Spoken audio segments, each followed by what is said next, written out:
It is a little cold here. It was cold yesterday out at the game, and I know how you're feeling, guys. I know how you're feeling. Come on in, jump in. It'll be all right. He's Jake. I'm Nate. It's the Cold Tub.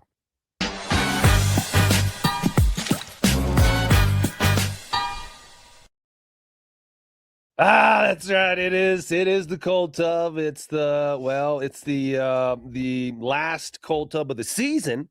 Broncos got beat in the AFC Championship game, but it's pretty comfortable in here, though. That is one thing I look forward to. Obviously, I love joining you, Nate, in the Cold Tub and here at Gorilla. But these couches, these seats from Furniture Row, got to give some love out to Furniture Row for this amazing setup here. I do look forward to kicking back in these. These are nice. I might have to find some of these and bring them into the house because this is a very nice, comfortable seat. Thank you, Furniture Row, for helping us be comfortable in the cold tub because it's hard to find comfort when you're freezing. When you know what off. Yeah, that's true. Thanks, Furniture Row. And also, I mean, guys, let's be honest. The math, it ain't mathing lately, right? Between the grocery store, those skyrocketing insurance premiums. Hey, maybe you have a steady job. More families are being forced to rely on high-interest credit cards to cover their expenses anyway. So if you're a homeowner getting caught in that cycle, carrying balances with interest rates in the 20s or even the 30s, guys, it's time to get some relief. Right now, mortgage rates are at a 3-year low. Did you know that, Jake? I don't know if you knew that, but now. My friends at American Financing are going to help you out with that. They're helping homeowners pay off that high-interest debt at rates in the low fives. Incredible rates. Their salary-based mortgage consultants don't just push loans on you like a lot of others do. They build exit strategies from your debt. So give them a call. On the average, they're saving their customers $800 a month. And if you start today, you may even be able to delay the next 2 mortgage payments, guys. Ooh. There's no upfront fees or obligations. To find out how much you can save, call 888-991-9788. Colorado's home for home loans. American Financing. That's 888-991-9788, or visit them, AmericanFinancing.com. I'm sorry, .net. AmericanFinancing.net/Cold Tub. Thank you, American Financing. And thank you to the Denver Broncos for an incredible season. Hell yeah. We want to, give props to the unlikely 14-3 record, the AFC Championship game. The Denver Broncos, 14-3, man. 4. Didn't they lose 4? Well, then it's 15 because what's their record overall? You don't count playoffs when you do a record, do you? Gotcha. Maybe not. Should we count preseason too? No, never. That's maybe the inter-squad scrimmage. Keep going, Nate. It's the cold tub. I'm getting cold. Yeah. Waiting for you to finish your dialogue. Hey, man, it's your dialogue too, bro. It was a great season, all in all. It was a great season. Unexpected, amazing, and here we are now. Yeah, here we are now, and we are reacting to a loss. And we got to be honest about that loss. I mean, yes, an unlikely scenario. The Broncos were the number 1 seed, got home field advantage, got an AFC Championship game here in Denver, had an opportunity to go to a Super Bowl, and they let it slip away. And I think that's what hurts so bad today is because this was a very winnable game for the Denver Broncos. I think anyone who watched the game, I was there down on the sideline. It was cold. I was freezing my little nuts off. But they could have won that game. There was plays to be made out there. They had an opportunity to go up 2 scores early in the game in a game where the snow was about to roll in. The weather was about to get pretty treacherous. Nothing was doing in the second half. They had an opportunity to go up. There's a lot of things that didn't go right in that game. Obviously, Jarrett Stidham stepped into that role as a starting quarterback and I thought did his best. But it's like jumping in a car that's already running 100 miles an hour. To me, that was pretty hard. We were very optimistic about Jarrett Stidham's ability to go in and play good football. But watching it, it was like, okay, he needs some other guys to step up and make plays around him. Jarrett can't do this. Jarrett can't do what Bo did. He's not Bo. And he needs some guys to step up around him, and guys didn't really do that. Yeah, I mean, even Bo had some guys dropping balls this year, but Bo had the ability to make plays with his legs and that strong belief system that he's running on. Stiddy came out and did his best, but we had some opportunities missed. Obviously, we'll get to those. But I definitely felt for him going out there with the amount of pressure at this moment. I mean, even myself going into the 2005 AFC Championship or 2006 at the time, immense pressure to perform and succeed, and every single mistake you make is magnified intensely. I thought he did a great job. I thought he did a wonderful job coming out, having the energy, throwing the ball well, making big plays, and then I don't know what shifted. I don't know what happened. There just seemed to be I don't know. We went away from really what he was doing well without the idea that the weather could change. I just felt like maybe the coaches outcoached themselves. Does that make sense? Is that just like no? What do you mean by that? Coaching. They were doing a great job. We were doing a great job, and then they started maybe overthinking it, trying too hard to keep Stiddy and keep Stiddy out of trouble, keep Stiddy to be able to be doing this.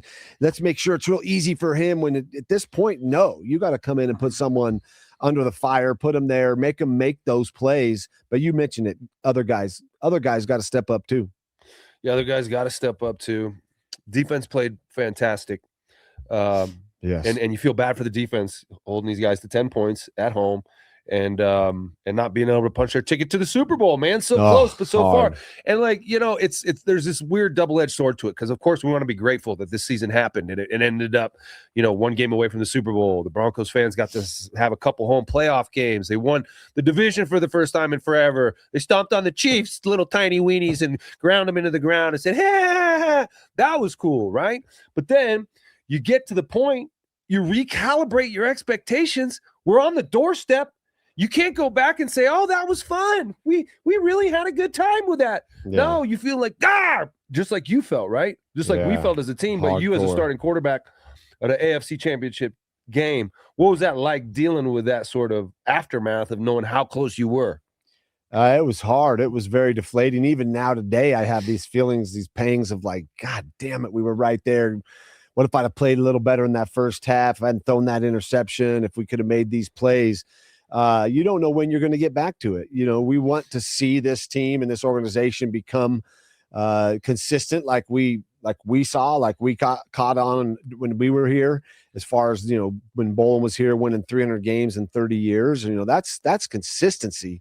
So you expect this, you want this. And then you see teams like the Patriots and the Chiefs that have been there, and the Bills are in the AFC Championship game all the time. And it might not happen again, but for now we had a fun run. We were able to watch a young quarterback, Bo Nix, grow immensely and show us like what strong belief in yourself and others around you can do. Because you look across the league, you look at the teams left. I'm sorry, we don't have playmakers like Seattle has.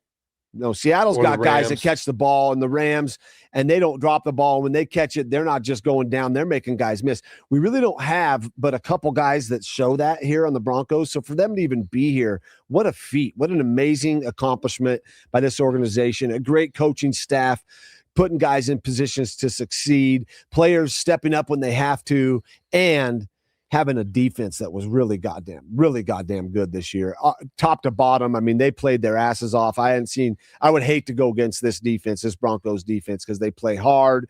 They you may think, oh, I got a couple plays, and then they just get you. They get after you. And the weather kind of took their skill set out of it, because they weren't able to get the pressure when the passing situations. As you saw, Drake May did not look like an MVP candidate to me. Yeah. He looked nothing even close to that when the weather was fine. Yeah. Our defense was getting after him. So it's really tough. You sit back and you think of every single thing you didn't do right, and it hurts to be this close.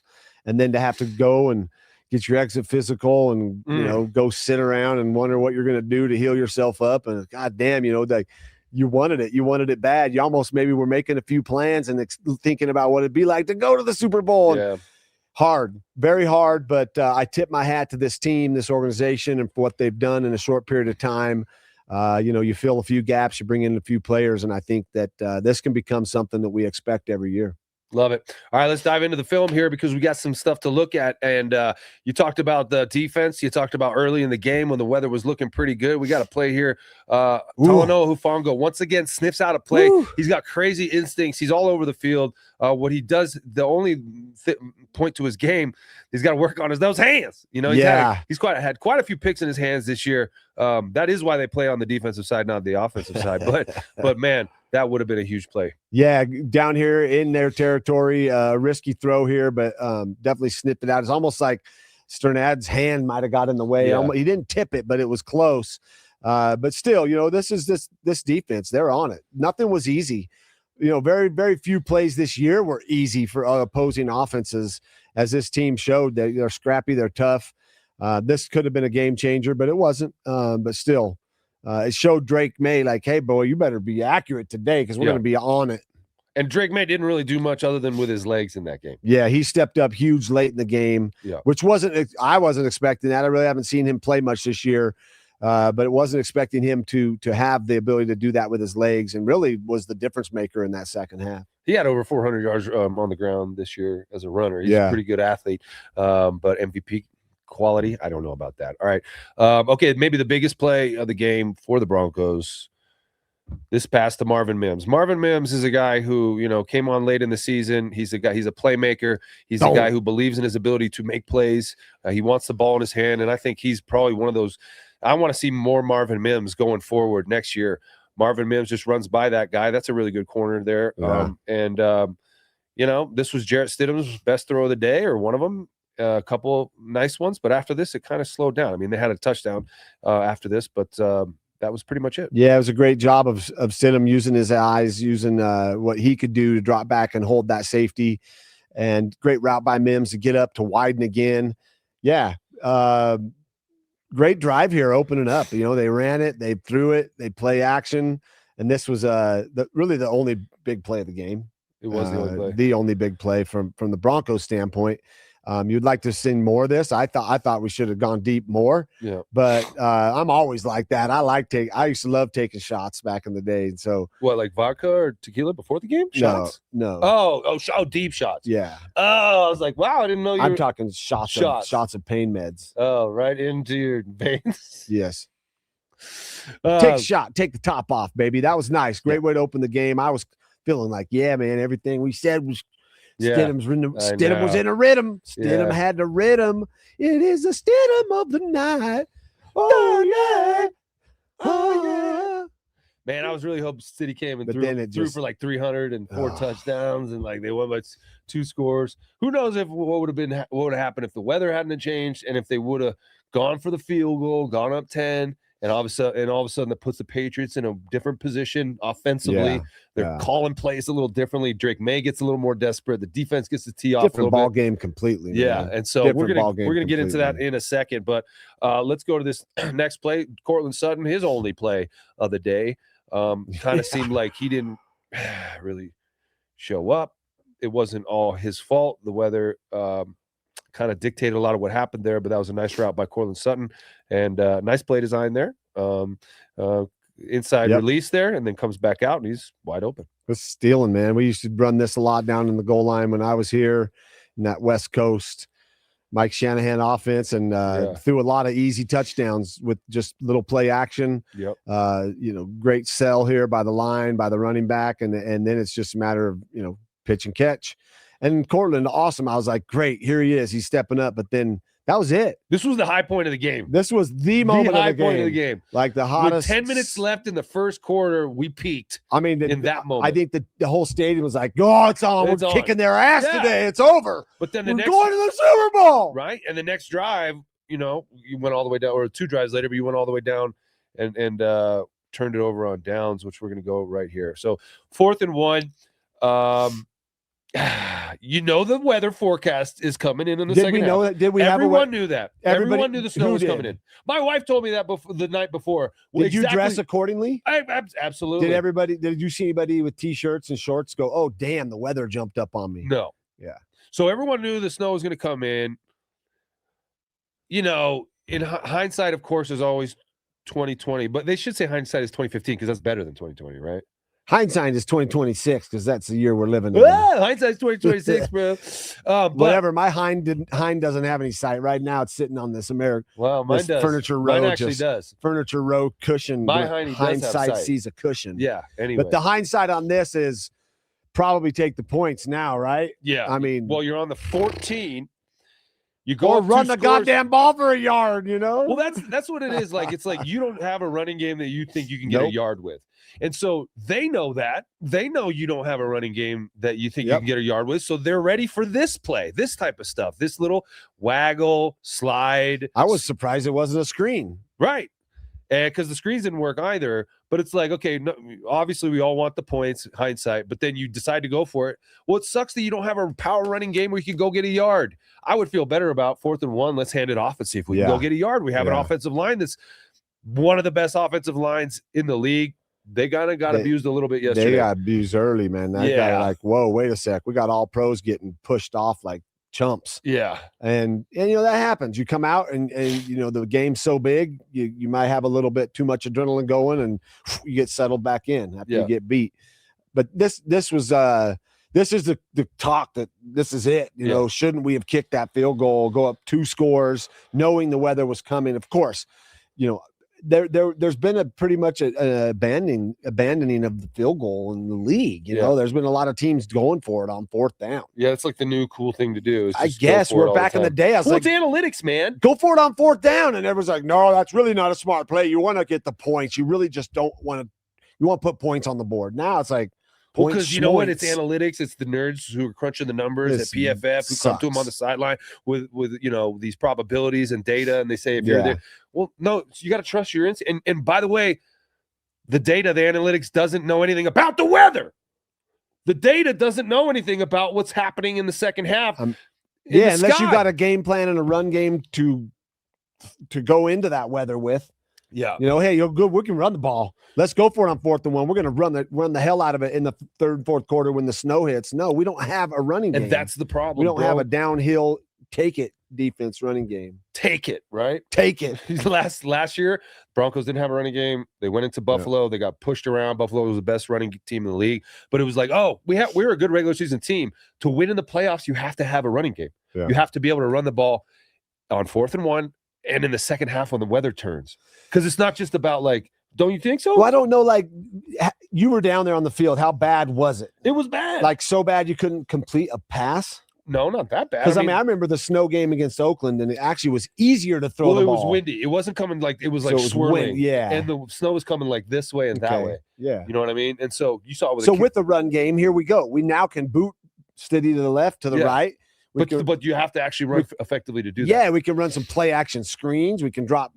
But even then, leaving that drive with no points, that was tough. Yeah. That was hard just because, again, it came down to now it's any play can make a difference. Any play. Yeah. A good play or a bad play. Yeah, it definitely turned. The momentum sort of turned. Even though the Broncos still had the lead, it was 7-0. The weather turned, the momentum turned, and the game continued on. And this was probably the biggest play of the game negatively for the Broncos. Here's that Jarrett Stidham. They call it a backwards pass. There's some consternation as to whether that was the correct call there. It looked like he was maybe going forward and got tipped. So it's not a backward pass if it gets blocked.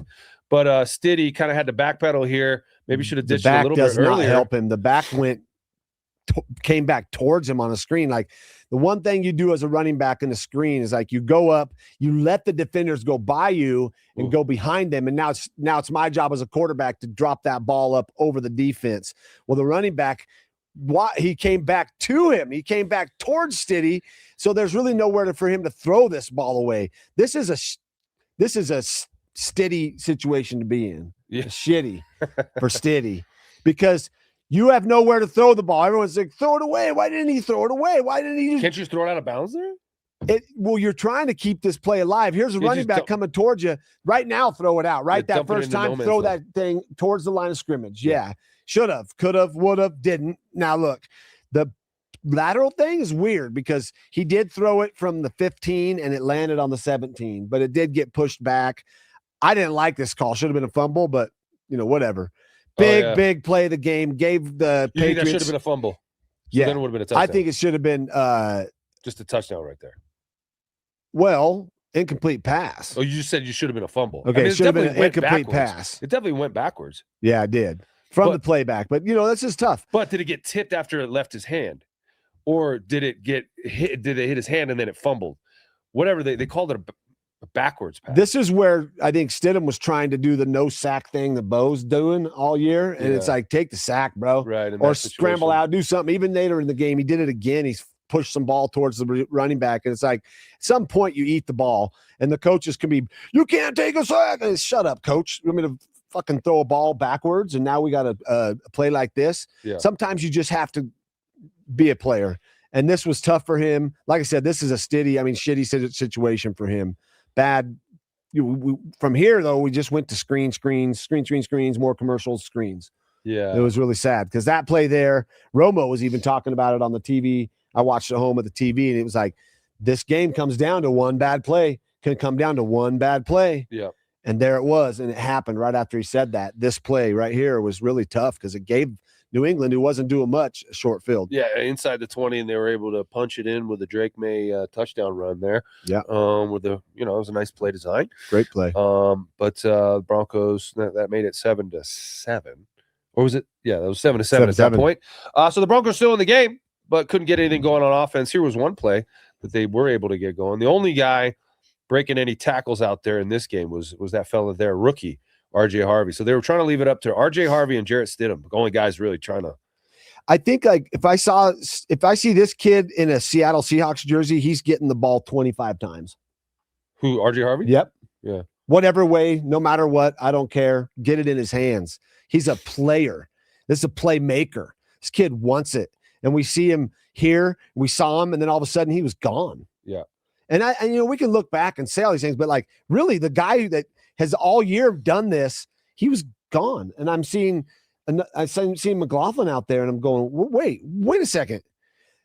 Well, maybe he needed. If I'm the OC, I want to get 12 the ball as much as possible. Yeah. And that's going to be going forward next year. It's going to be fun to watch to see what weapons they add to even expand upon this dude's ability. Because for the year, he's been a stud all year. I think the question is RJ Harvey your kind of every down back who's going to run it between the tackles. That's what they need to learn. I mean, they had J.K. Dobbins doing that, and then this offense changed a lot when J.K. Dobbins got hurt. Yeah, it did. But I mean, J.K. and him. I mean, you look at Seattle, that number 9 cat for them. Yeah, lot built similar to RJ. Yeah, and he's dangerous with the ball in his hands. Yeah, not just running downhill, but out of the backfield, everything. So there's a lot of upside here, and number 12 is part of that. Yeah, a fantastic rookie season. Yep, for RJ Harvey, in the discussion for offensive rookie of the year. Probably not going to win it, but great season by RJ. All right, here's special teams. We talked about big nuts, Lutz. Well, it was cold out there, and those nuts were. He just, sometimes the wind does weird things, but there's no wind. It didn't look like, the flags were. It was starting to get there a little bit. It was no. Look at the flags, completely still. There's no wind. So that was a long one. That was for 54. Unlike him, yeah. That was 54. That ain't easy in the cold. It's like you're kicking a brick.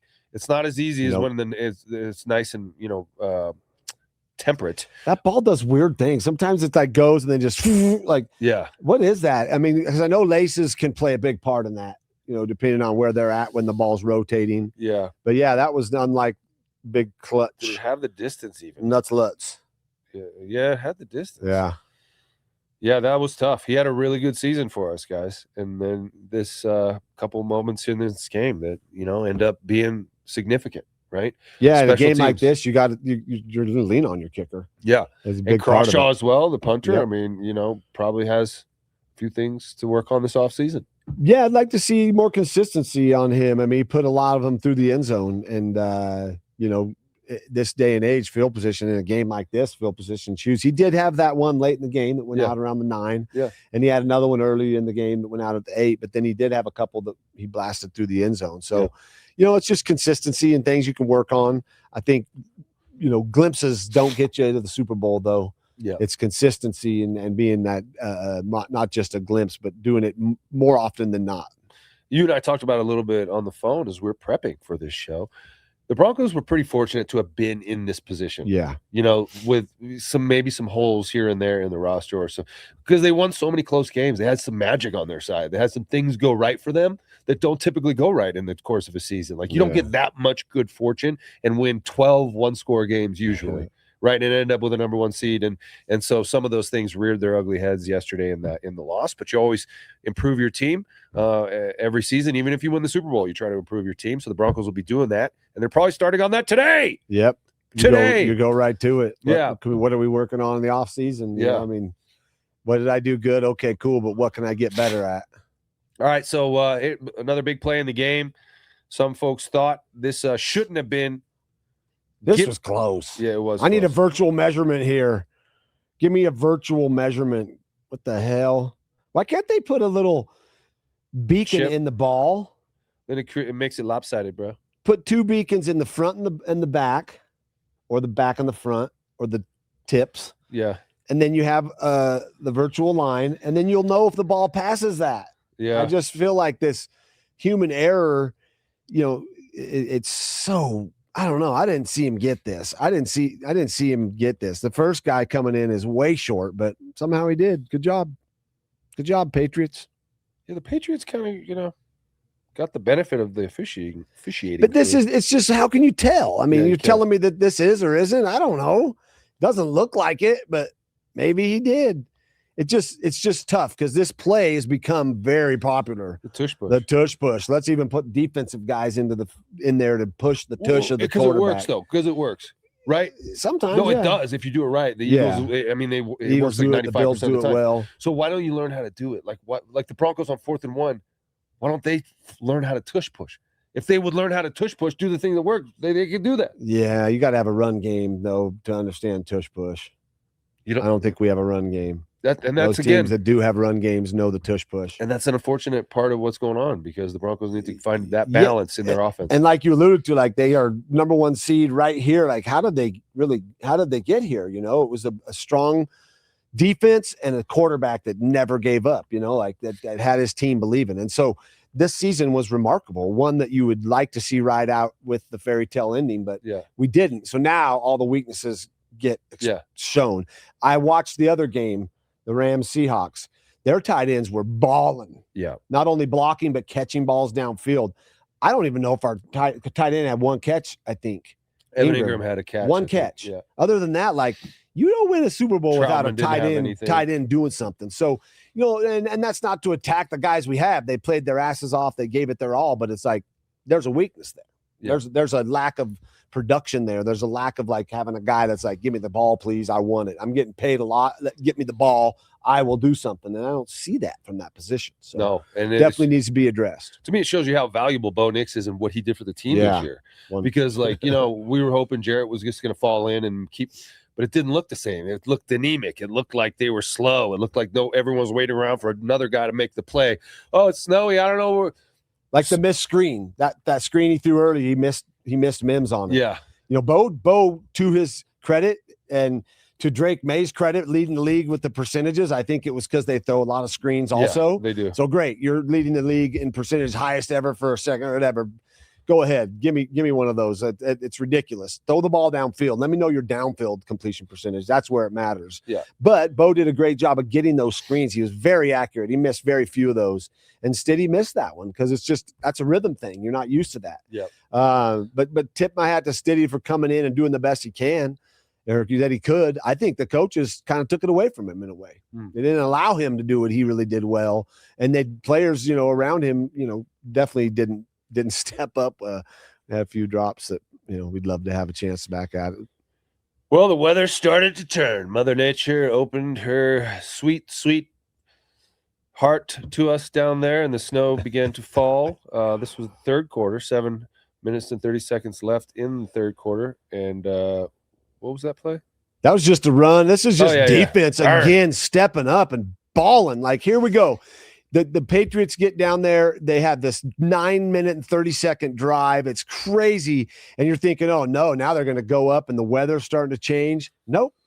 Defense stepped up again. Hufunga. Huge step up here because, yes, it's hard to score. But if you're a MVP candidate on a team that's 14-3, you learn how to get the ball in the red zone, and somehow, some way, our defense again stepped up when it mattered most, keeping us in the ball game here to hold them to a field goal. I just like this series. I love a good defensive stand. I hate being on the offensive side of the game when your defense does it. But when your defense does it, this is one of my favorite moments. Can a defense bow their neck and step up together and everybody do their job? This was, again, a great representation of how this defense has played all year, stepping up when they needed to.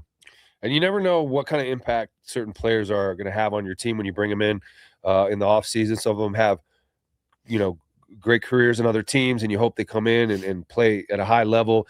You don't know, though. And, there was Dre Greenlaw, a high-priced acquisition in the offseason, Evan Ingram, the Joker. But to me, that guy, Talanoa Hufanga, baller, yes, lived up to the hype and then some. Yes, a big hitter, a leader, fun to watch. Just sniffed it out every play. He was, instinct out the wazoo. Talanoa Hufanga, an incredible season for that guy. All right, the next play we're going to look at is this is a special teams tackle. Hey, by the way, J.L. Skinner did not play in that game. What? Yeah. Wow. And one of those inactives that I'm not sure if he was injured. Obviously he was, but that was a nice big play by Chris Abrams-Drain, a guy who stepped up when Surtain went down. Yeah. Yeah, great play here. And man, oh man, we couldn't stop Schooler for the Pats. That cat was everywhere. Schooler, number 41. Oh, yeah. On the punts, like Mims didn't have a chance because he was just abusing our gunners out there. He was good. And it just, you got one guy like that or a couple guys like that on special teams, and then you count on them. Yeah. And they keep the game honest. There's no extra little hidden yardage in the punt return game. Great play by Abrams-Drain. I wanted that play. I called that play up because those are great. Like everybody's hyped, but no one really ever talks about that. Yeah. Great job there by him. In a game with weather, you want to make that tackle quick. Every yard matters in the special teams, the field position game, and special teams came back to bite us a little bit. But that was a great play by Chris Abrams-Drain. Okay, we wanted to show this play because this is something we've been talking about all year long, catching the ball with your hands. God damn it. And Sean Payton alluded to it after the game. He said guys weren't catching with their hands all year long. And this is horrible. Yeah.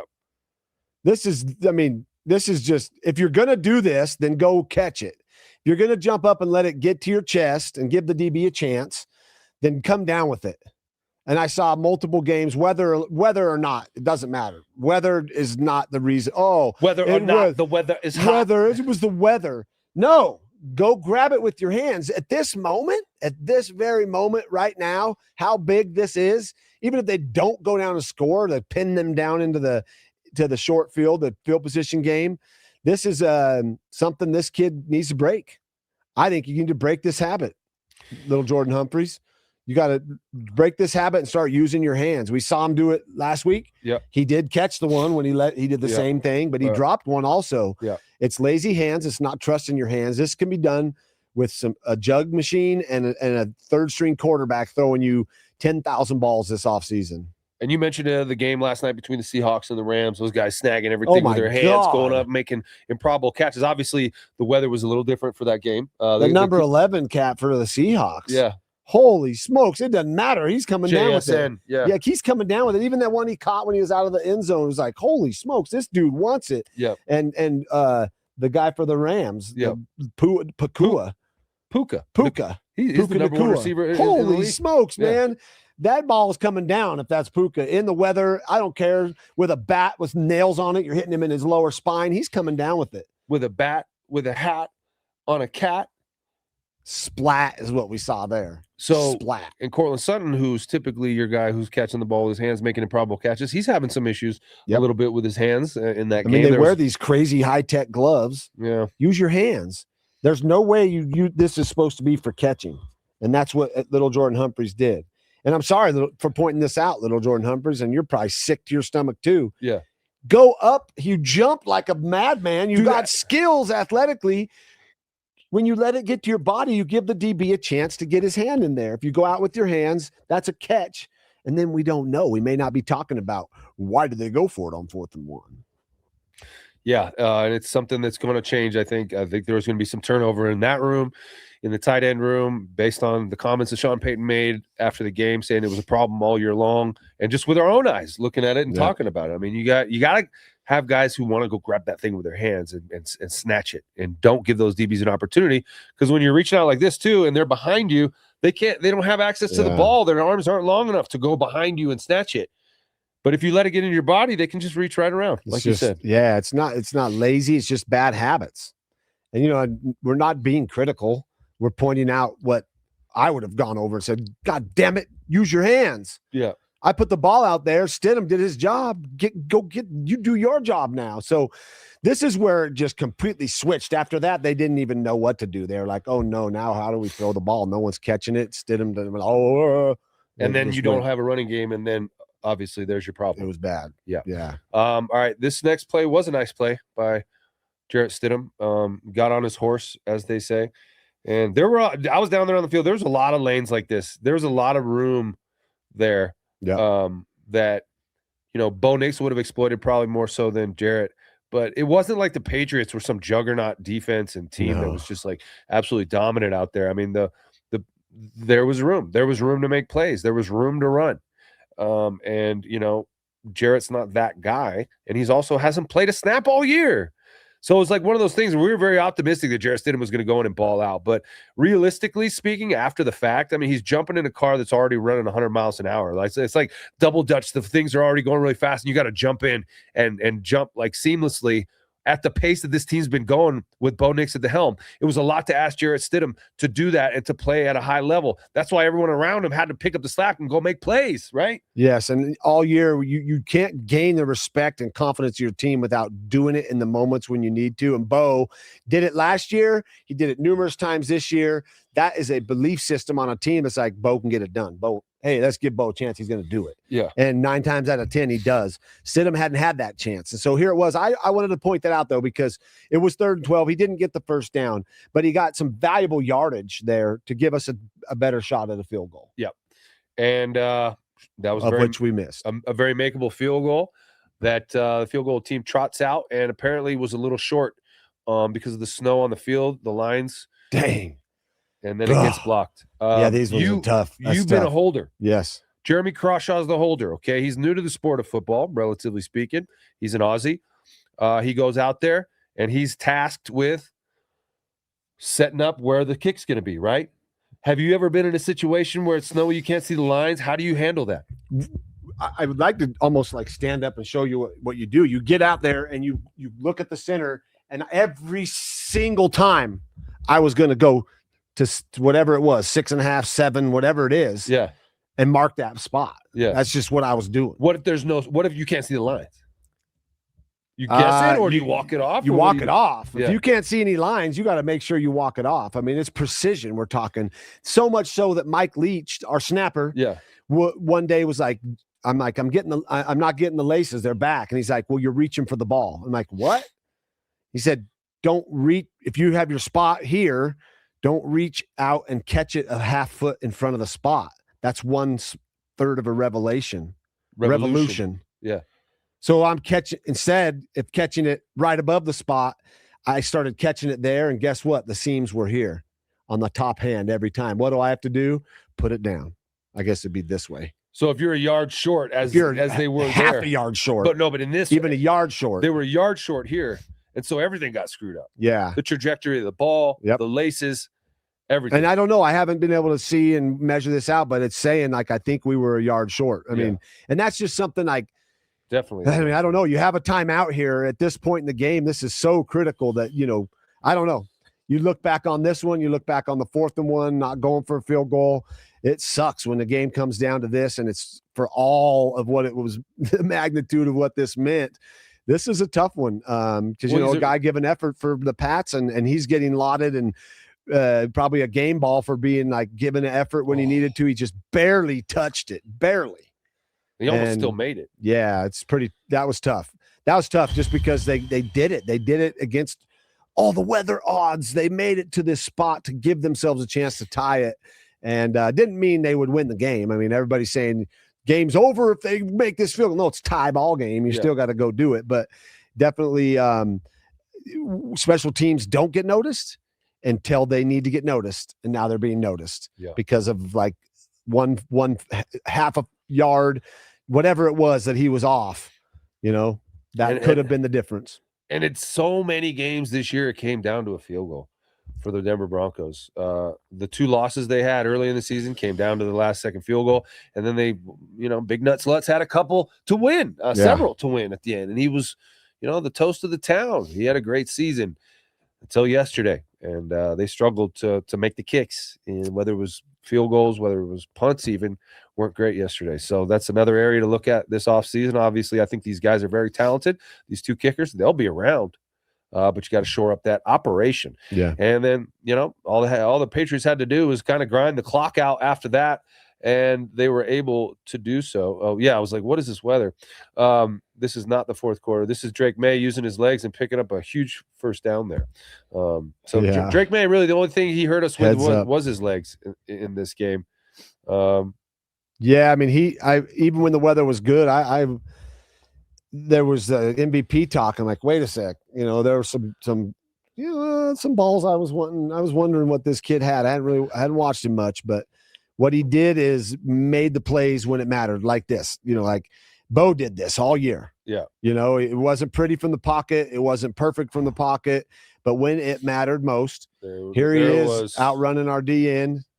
You hate to see that when you got contained. That's just really tough. That's your one job, and you don't do it, but that's the Patriots play the game right there, play of their season. I mean, that's iced it, no pun intended. That iced the game.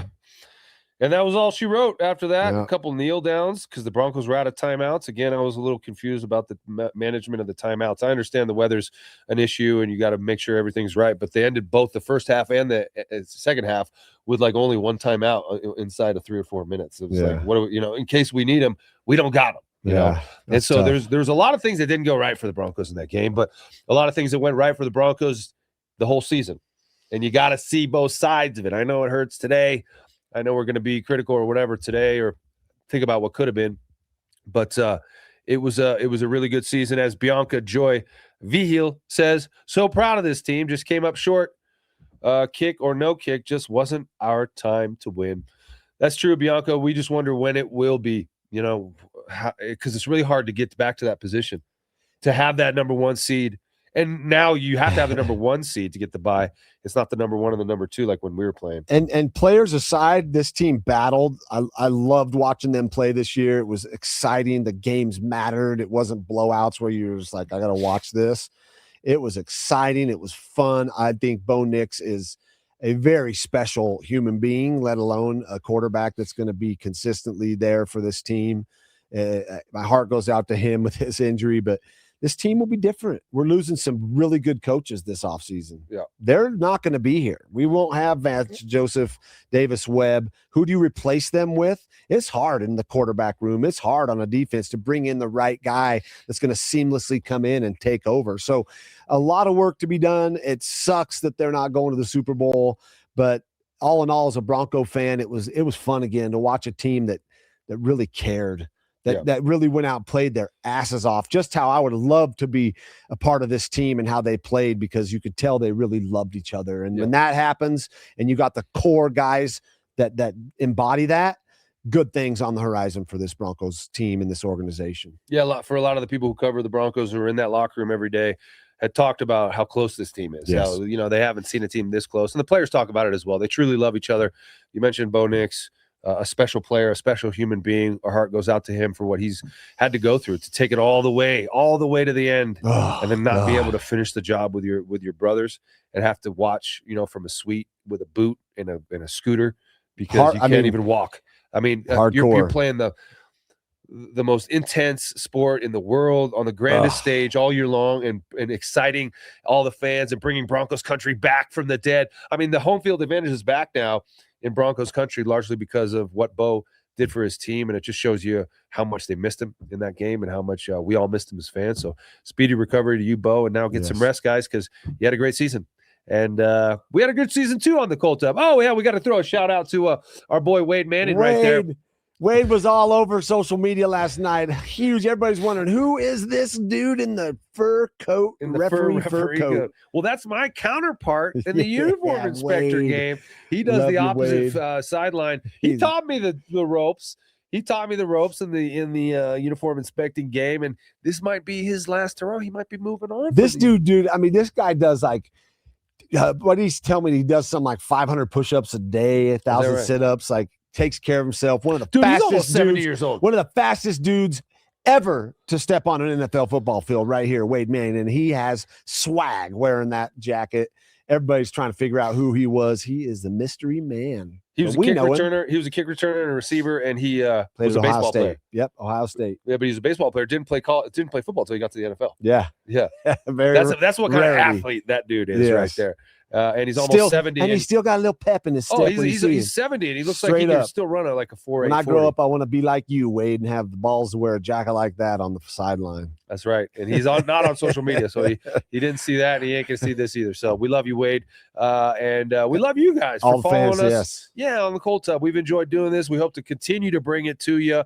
We're still going to do the walkthrough. We're just going to, in the off season, we'll see where this thing goes. It's been really fun being able to react to all these amazing Broncos games, though. Yeah, we'd love to hear what people want to hear about. There's no football going on, so let us know. We'll go out there. We're going to bring you some stuff we think is important. Yeah. And, something people need to hear about. But otherwise, we'd love to hear, things you want to see us go do or talk about or bring up as we go into a little bit of a time here before the Super Bowl. And then once the Super Bowl's over, no more football. Yeah. What are we going to do? No more football.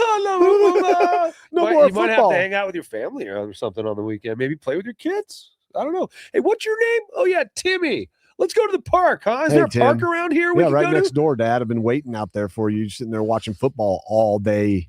All right. Hey, it's been fun. Good job to the Denver Broncos. Props to you guys. Incredible season. We're with you. And great organization. Next season. He's Jake. I'm Nate. It's the Cold Tub. Peace, love, and mushrooms. You ever think about what it would have been like if you had mushrooms when we were playing? Yeah, Nate, I think about it all the time. All the time? All the time. I'm thinking about it right now. Plummer throws an interception. Hey, man, take it off. You're going to be all right, man. Keep your head in there, all right? Nice throw, plunger. Yeah, to us. You suck. Yeah! Touchdown! Woo! Dolphin noise! Woo, dolphin noise! Are you going to be okay? Here, take this. Yeah, man, I'm going to be okay. You got it, man. You're Jake Plummer, man. We got this, man. I got a great night's sleep last night. I'm calm. I'm cool. I'm relaxed.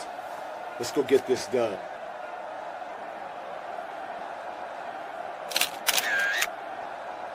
Our replenishing sleep capsules across the board, 5-star reviewed. People are sleeping better, sleeping longer hours, getting more REM sleep. These will help you get a good night's rest. Go to getumbo.com and try our replenishing sleep capsules.